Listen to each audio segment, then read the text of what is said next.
his responsibility within your defense?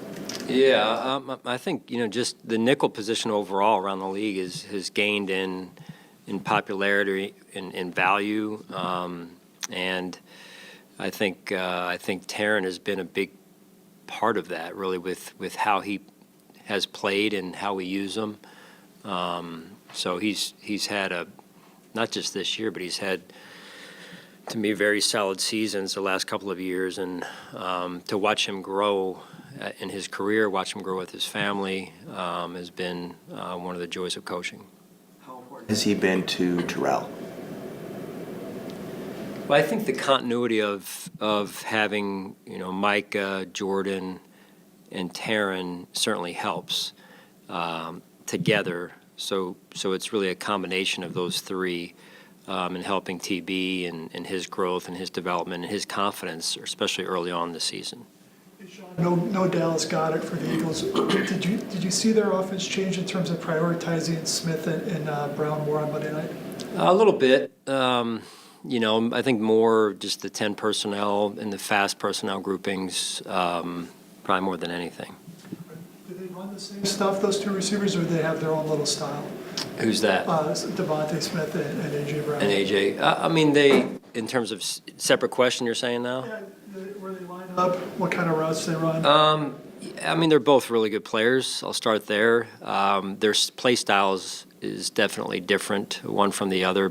Definitely both very, very talented and explosive.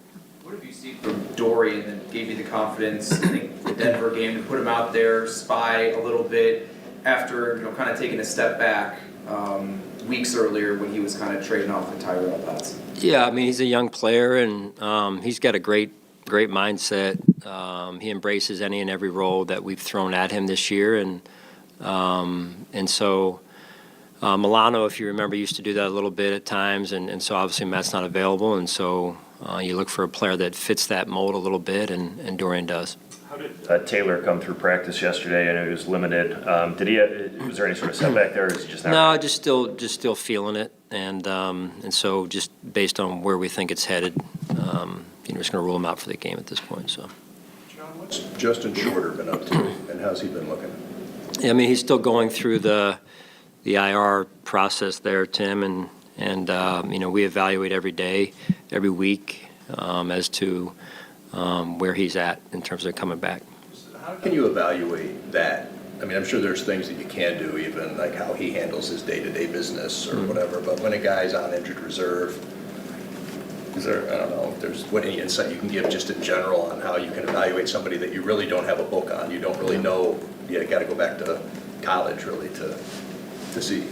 Yeah, I mean, I get a chance to be around him from time to time, not as much as I'm around the rest of the team naturally there, but he looks like to this point he's working hard every day. He's on a certain set schedule with the different trainers that he works with, the strength coaches he works with, and so I can tell you that he's working hard on improving himself. Where that is relative to being able to come back and help us and play varsity level football, I think that's for another time. What's the outlook on Dawson once you get back from the bye? I would say hopeful, but not certain at this point. So that's just based on this week's update that I get from the trainers. For that week or for the entire season? No, for that week. Okay. Yeah, hopeful, but I can't guarantee it until we know more at this point. But you are expecting him back at some point this year? Yes. Okay. Yeah. You had said last week something about Damian Harris maybe not ready to exercise the idea or something like that of returning. How much of his return and battle back is the mental side as well as certainly the scary physical side of what he went through? Right, it's obviously a tough situation. Anytime you have happened what happened to Damian, and so really at this point it's both. It's the physical side from what the information I'm getting, and then there's obviously, I'm sure, when you go through something like that, it's not easy to come back from. So we just continue to take it one day at a time and try and support Damon any way we can. Can you quantify the value of Micah and Jordan at a time when you have gone through so much fluctuation with the other positions in your defensive backfield? I know that we talked about what missing Micah last year meant, but I guess things change year to year. How has their presence impacted things? They've been their leadership has been for 7 years since they arrived here, and their leadership has grown over those 7 years, Tim, and then also just their influence on our football team holistically has grown, and they're so steady. They're so tight, the two of them, and then but they do a great job of keeping it about the team, the big picture wise, and I so appreciate that. Of confidence, like when you got guys who are maybe coming up or moving around, in terms of just the calmness of, you can give your messaging and coach them up during the week, but when it comes time for kickoff and the nerves and everything, what do they do for those younger guys or the guys who are interchangeable? Yeah, I think that definitely the confidence piece is real. Collectively, the two of them, but then also they both their influence and how they influence our team is different one from the other. Their personalities are a little bit different. Micah's personality is a little bit different than Jordan's personality, and I think that's also what makes them good. It's a little bit of a yin and yang going on there. Sorry if you've been asked this, but with Micah, the stinger that he's dealing with, is that in any way related to what he went through last year, or to your knowledge, is it completely separate?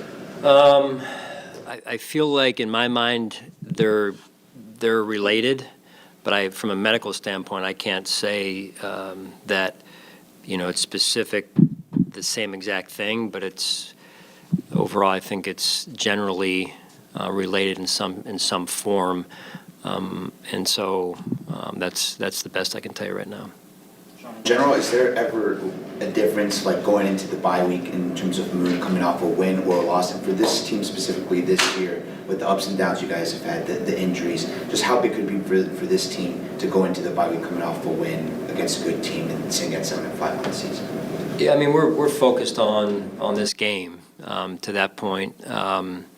That's really solely where our focus is, and the rest of it will handle itself in due time. It's really focusing on, like we always do, 1 week at a time, and right now the opportunity that we have against the Eagles this weekend. Spencer Brown is someone you guys staunchly stood in support of in the offseason. How have you seen him grow in his third year? Yeah, I was thinking about Spencer the other day, and his development.